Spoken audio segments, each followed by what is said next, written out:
皆さんようお参りくださいました。ありがとうございます。今日はですね、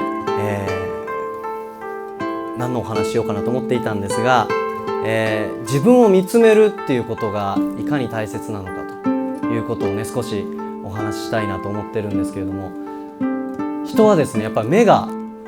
当たり前なんですけど外向きにね見えるようになってますが、自分は絶対見えないわけですよね。です。鏡に映れば見えれるわけですけど、鏡に映んないと自分というのは見えないと。だから常に人のことばっか見てしまうんですね。それを強烈に体験したお話がありまして、実はお正月の1月23日に、皆さんもご存知かもしれませんが、西台、ね、新長田駅の北側にあるんですけども、お地蔵さんがご本尊さんの西大寺っていう大きな東寺真言宗のお寺がありまして、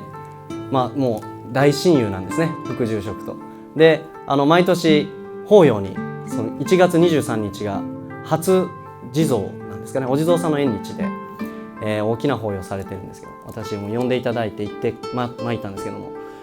その時に西大さんのお堂の中にものすごい大きな和太鼓があるんですね。で、今回私太鼓叩く役を仰せつかりまして、でものすごいテンション上がりまして、私太鼓叩くの大好きなんですね。でもうバチもね重たいんですよ。私須磨寺でよく太鼓叩くんですけれども、バチもねやっぱ大きな太鼓なんで重たくて、で気合い入れてもう無我夢中でこう叩き続けたんですね。で1時間ぐらいあるんですけれども、やっぱり室内ですので暑いんですよね。で一つね失敗したことがあって、タオルを入れてなかったんですよ、ハンカチをね。でもダラダラの汗になりまして、でもうしょうがないからこう手で拭ったりして、でやっとその法要が終わりまして、で帯同するっていう時に一番最初に出る役だったんですね。でほら貝を立てながらこう帯同するという時に、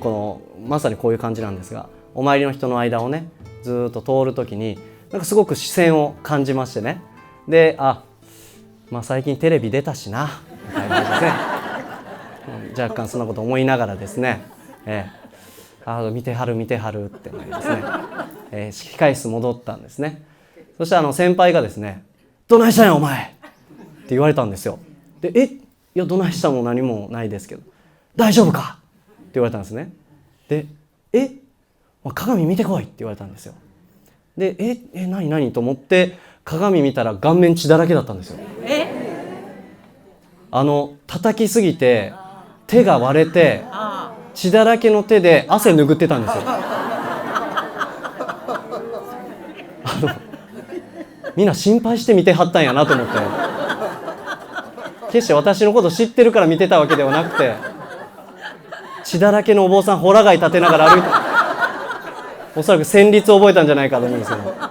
怖すぎるっていうことですね。私が一番びっくりしたんですけどね、鏡見た瞬間、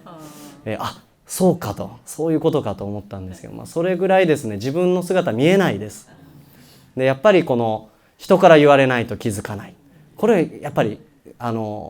皆さん太鼓叩くことはないと思うんですけども、他のことでもやっぱり自分の姿見えないということを分かっとかなきゃいけないなと思うんですね。でそう思った時に自分の姿を見るっていうことは、言葉を変えれば反省するっていうことじゃないかなと思うんですね。だから反省するっていうことがやっぱりすごく大切なのかなと。で仏教を語る上で、これも祖父が言ってたんですけれども、行動が伴ってないといけないということなんですね。100の説法よりも1つの実行だというふうに言われるそうです。だから私もねYouTube を配信してますでしょう。で自分の動画を見るんですよ、たまに。で偉そうなこと言うとるわと、もっともらしく言ってるなと、お前そんなこと言う資格あるんかと自問自答が始まるんですね。でそういう時にじくじたる思いになったりもするんですけども、修行で最も大切なこと3つあるって言うんですね、お釈迦さん。聞くことね、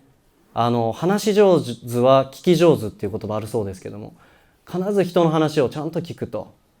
そして思うって書くのよ。思うのはつまり考えるってことですね。自分の中で解釈する。で最後は収めるっていう漢字を書くんですが、分子集と最後集、収める、これが一番大事だと。実践するっていうことらしいですね。だからいい話やなって思った時にそうそうって納得してたらそこで終わってたらダメだと。やっぱり納得したならそれを実践して行動で表していくっていうことが何よりも大切なんだなというふうに思うんですね。である話がありまして、でこれはですね極楽と地獄の話なんです。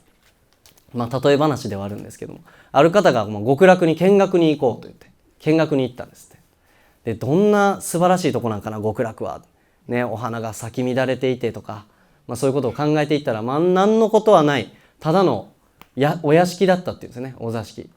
で。ところでよく見るとですね、床の間になんかうず高く積まれてるものを見つけるんですね。何かなと思って近づいてみたら、なんか椎茸のようなものがいっぱい積んであった。でもっとよく見たらですね、人間の耳だったそうなんです。で耳がねうわーっと高く積まれて、でもう乾物みたいになって椎茸みたいになってですね。でって言って、で案内人の人にこれどういうことですかって来た。そうですそうです、ここにある耳の人たちは生前たくさんいい話を聞いて、耳はすごい善根を積んだから耳は極楽に来てるんです。でバーって隣の部屋開けましたらね、今度は舌ベロがですねブワーっとうず高く積まれてまして、これはって言ったら、生前いいことを話してたんでね、舌だけは極楽に来たんです。すいません、そしたら手とか足とか体はどこ行ってしまったんですか。で案内人の人がそうですね、手とか足とかは大していいことしなかったんで全部地獄に捨ておきましたっていう話があるそうなんですよね。怖いなと思うんですけども。で私はですねこういうお話を仏教のお話してますんで、舌だけは極楽に行く自信が、あります。で皆さんも今日ねこういう話、仏教の話聞いていただきましたので、耳だけは、お約束します。耳は極楽に行きます。ちょっと体はとなるとちょっと保証はできないわけですけれども、でもやっぱりせっかくならね耳とか舌だけではなくて、手も足も体も極楽に行きたいわけですね。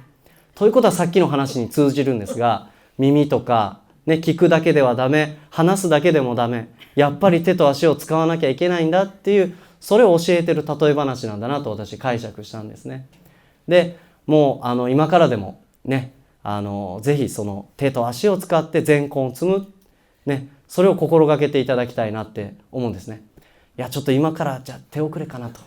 思われる方いらっしゃるかもわからないんで、そういう方は熱心に須磨寺にお参りいただきまして、たくさんお賽銭を張り込んでいただきましたらですね、私が裏口入学を斡旋したいといかがでしょうかっていうのは冗談なんですけれども、でも本当に手と足を使うっていうことがいかに大切かということですね。それを心がけることでやっぱり口ばっか使ってしまいますしね、そういうことが私も往々にしてあるので、本当に自分を戒めて手と足を使う、それが生きる悩みを作らない生き方なのかなというふうにも思いました。仏法は遥かにあらず、弘法大師さんおっしゃってるんですね。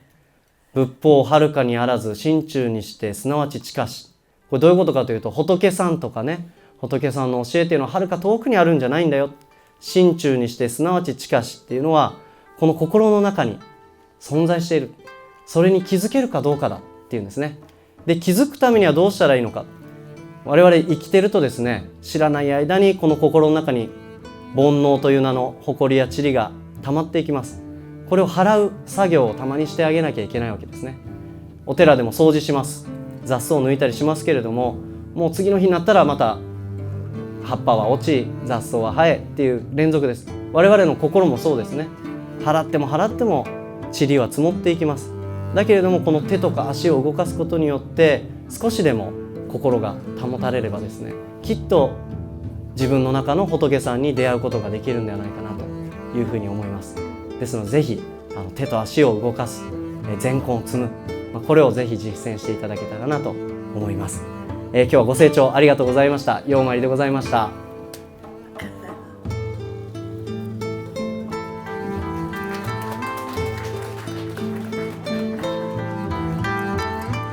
カット